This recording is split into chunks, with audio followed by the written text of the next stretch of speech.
Namaste and welcome to this core-focused yoga practice. If you are looking for a way to cultivate some strength in your core without boring crunches or stressing out your wrists, you have come to the right place. When you're ready, I'll invite you to come on down to your mat. We're beginning on our backs today, taking a savasana. Take a deep breath into your belly and sigh it out.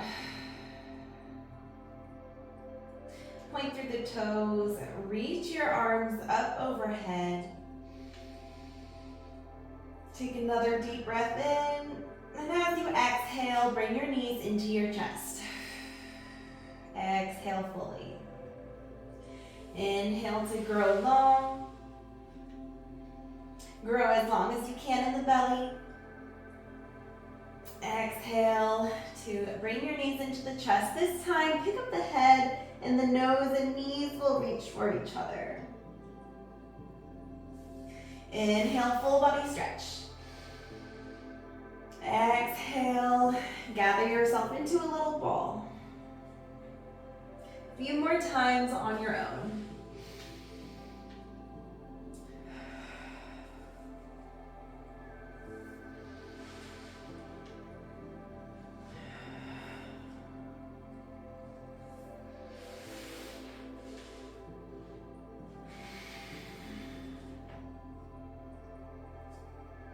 Extend your arms out left to right.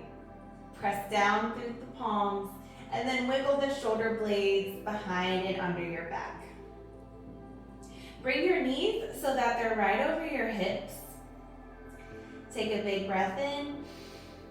And as you exhale, lower your knees down to the left. Inhale back to center. Lower your knees down to the right. Inhale back through center. If this is too hard, bring your knees in towards your chest and keep going. And if this is too easy, send your knees out a little further away from you and keep going.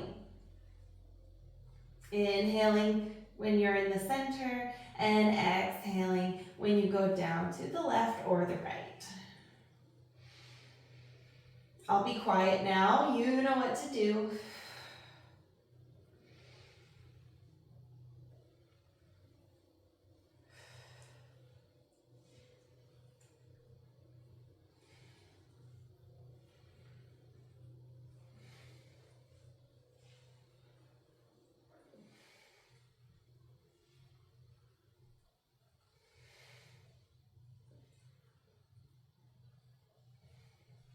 Last one, either side.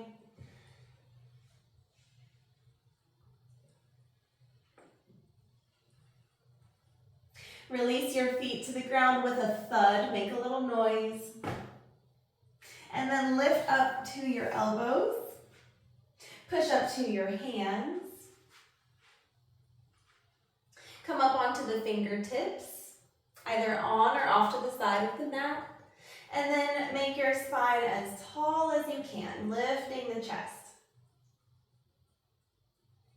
Come up onto your tippy toes. And then decide if you want to keep your hands down on the ground or extend your arms out long in front of you. Start to tap your toes against the mat. Take this as slow or as fast as you'd like to.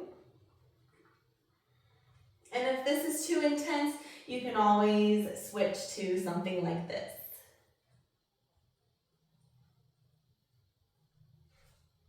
Keep tapping your toes, making a little rain sound. Try to keep the chest up. Keep tapping your toes. Keep breathing. We're here for a few more moments. Keep going.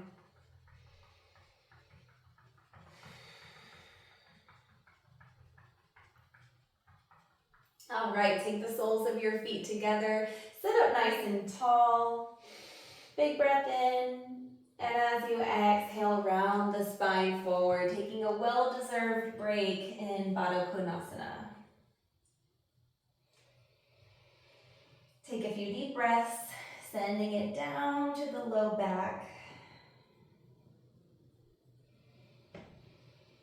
Maybe up between the shoulder blades.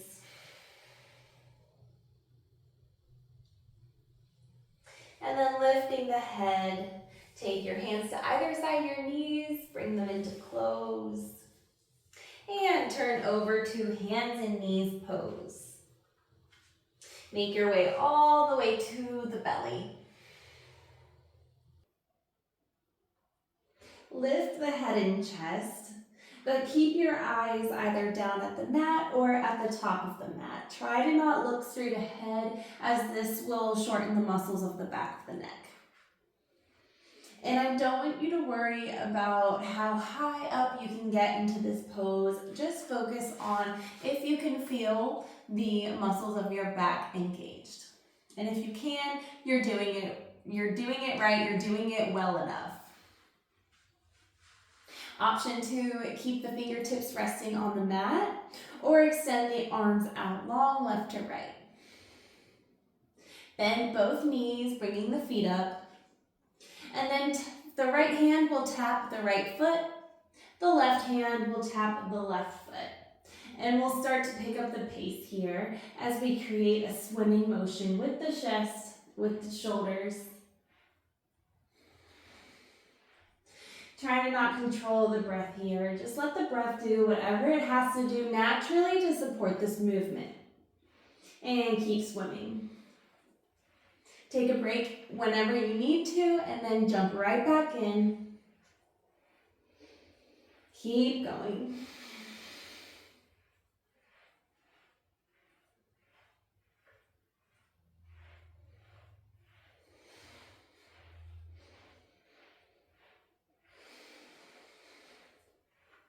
Just a little further to go. You got this.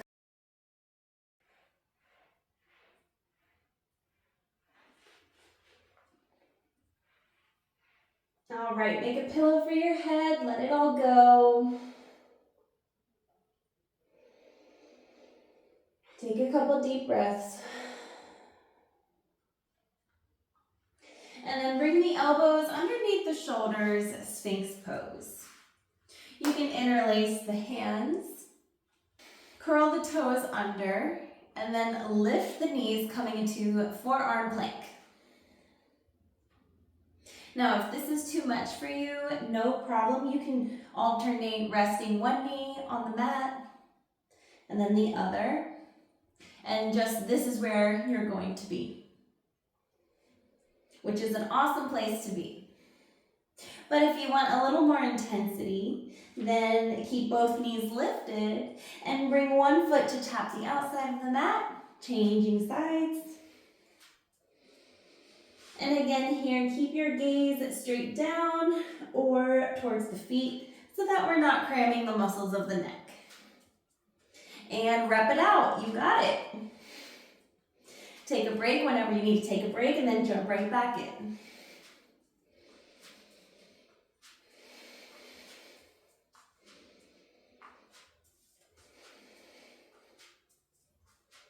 We got a couple more reps, keep going.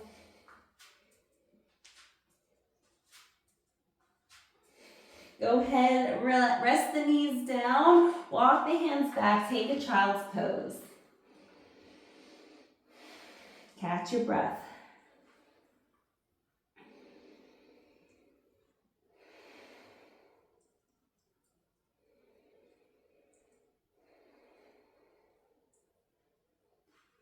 And then when you're ready, pick up the head and make way to stand.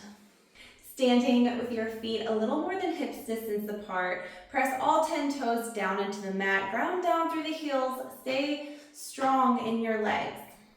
Send your arms out left to right. Reach to the left, and then send your right arm up and overhead. You should feel both a stretch and a contraction in this side of your core. And I also want to mention, be careful that you're not like this. Make sure you stay stacked. Keep your pelvis right underneath your chest. The bigger and faster you make this movement, the better it's gonna work. So don't worry about synchronizing the breath with the movement. Just reach to one side, send the other arm up overhead, and then send it to the other side. We're gonna go for about a minute.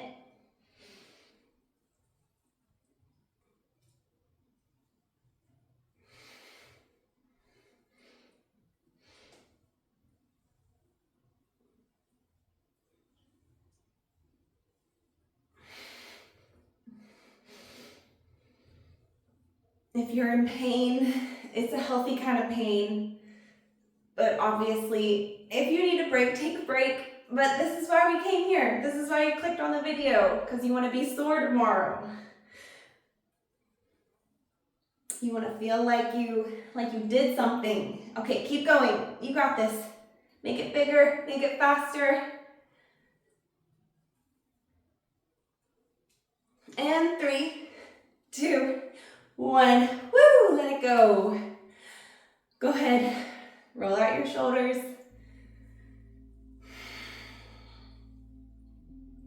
Let's take a few rounds of knocking on heaven's door, rotating the body left to right,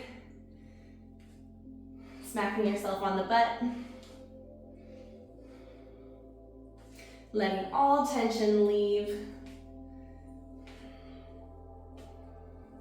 Notice how rotating to one side might feel a little different from rotating to the other side. Go ahead, slow it down.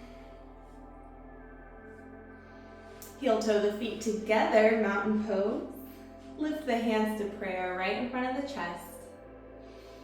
And let's all take a moment of gratitude towards that part of ourselves that takes a desire and does something about it, takes action on it, turns desire into action. That is the ultimate place of self-love and self-discovery, self-actualization, all that good stuff. Take one more deep breath. Let it all go.